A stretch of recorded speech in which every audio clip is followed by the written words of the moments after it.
오늘 본문은 사라의 죽음의 기사로부터 시작하고 있습니다. 사라는 127세의 나이로 죽게 되었다라고 성경은 기록하고 있습니다. 이것은 흔하지 않은 일입니다. 여자의 죽음에 대해서 특별히 몇 세에 죽었다라고 하는 것은 거의 사라가 유일합니다. 왜냐하면 여자의 죽은 나이를 성경은 기록하지 않습니다. 그럼에도 불구하고 사라의 나이를 기록하고 있는 것은 사라가 매우 중요한 인물이었다라는 것을 보여주고 있는 것입니다. 아브라함은 사라의 죽음을 바라보면서 매우 슬퍼하고 있습니다. 그래서 2절 말씀을 보면 아브라함이 들어가서 사라를 위하여 슬퍼하며 애통하다가 라고 기록되어 있습니다. 이 말은 슬픔으로 인하여서 자신의 가슴을 치면서 울부짖는다 라고 하는 그런 표현입니다. 아브라함이 사라를 얼마나 사랑했는지, 그의 죽음에 대해서 얼마나 슬퍼하고 또 통회하고 있는지를 이야기하고 있는 것입니다. 아브라함은 천국을 소망하고 있는 사람이었습니다. 그럼에도 불구하고 사랑하는 사람을 잃어버린 그 슬픔을 참지 못하고 비통해하고 매우 슬퍼하고 있습니다. 천국의 소망을 소유했다 할지라도 육신의 이별은 이렇게 힘든 법입니다. 예수님조차도 사랑했던 친구 나사로의 죽음 앞에서 정말 슬퍼하며 우셨다라고 하는 기록이 있습니다. 우리는 천국을 소유한 자이지만 이처럼 육신의 이별 앞에서 슬퍼합니다. 그렇지만 반대로 이 슬픔을 이겨낼 수 있는 것도 천국의 소망입니다. 천국에서 예수님 안에서 다시 만나게 되는 이 천국의 소망을 가지고 있기 때문에 우리는 슬픔을 이겨낼 수 있고 다시 만날 것을 기대하며 또 우리의 사명의 자리를 감당하며 나아갈 수 있는 것입니다. 오늘 이처럼 아브라함은 사라의 죽음에 대해서 많이 슬퍼합니다. 그런데 오늘 성경의 이 지면을 바라보게 되면 이 슬픔에 대한 장면은 매우 적게 할당되어 있습니다. 반면에 사라의 매장지를 찾는 이 기사는 거의 대부분을 차지하고 있습니다. 이 슬픔을 바라보기보다는 성경이 바라보고 있는 것은 이 막벨라굴, 이 사라를 장사할 그 땅을 구입하는데 더 많은 비중을 두고 있다라는 것입니다. 왜 그럴까요? 바로 하나님은 이 사라의 죽음을 통하여서 또 그의 매장지를 사는 이 사건을 통하여서 하나님의 약속이, 하나님의 언약이 어떻게 성취되어 가는 것을 보여주고 싶어 하기 때문입니다. 오늘 우리는 이 사건을 통하여서 한 여인의 죽음 속에 하나님이 어떻게 일하시고 있는지, 어떻게 아브라함에게 주셨던 그 약속을 성취하고 가시는지를 바라볼 수 있게 되는 것입니다. 오늘 본문을 바라보게 되면 아브라함은 해쪽 속 사람들에게 자신의 아내 사라를 매장할 매장지를 구한다라고 말하고 있습니다. 그리고 그곳에 그들에게 그 매장할 곳을 허락해 달라고 요청할 때에 해쪽 속 사람들은 매우 정중하게 아브라함의 요구를 응하고 있습니다. 어떤 곳이라도 좋으니까 그곳을 당신이 선택하라고 말하고 있습니다. 그때 아브라함은 소알의 아들 에브론에게 구하였다라고 말하고 있습니다. 바로 이 에브론이 가지고 있는 그 곳, 바로 막벨라 굴이 있는 헤브론 지역을 말하고 있는 것입니다.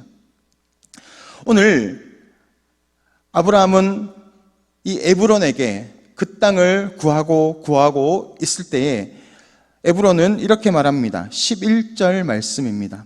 내가 그 밭을 당신에게 드리고 그 속의 굴도 내가 당신에게 드리되 라고 말합니다. 여기에서 드린다라고 하는 것은 바친다는 의미가 아닙니다.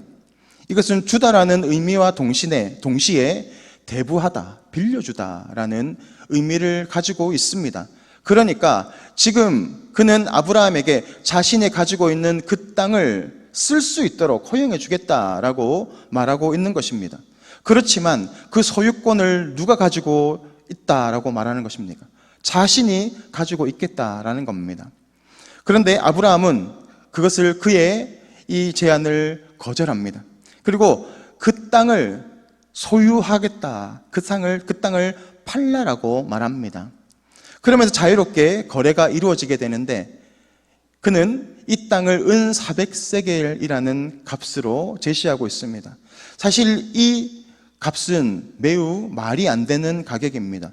너무나 터무니없는 가격을 제시합니다. 그렇지만 아브라함은 그 은 400세겔이라는 그 가격을 받아들이고 그 땅을 구입하게 됩니다. 그 땅을 소유하게 되었다라는 것입니다. 소유권을 가지게 된다라는 것은 바로 그 땅이 자신의 소유가 된다와 동시에 후손들에게도 상속할 수 있다라는 것을 의미하게 되는 것입니다. 이것은 매우 중요한 것입니다. 매우 작은 지역이지만 이제 그 땅이 공식적으로 아브라함의 땅이 되었습니다.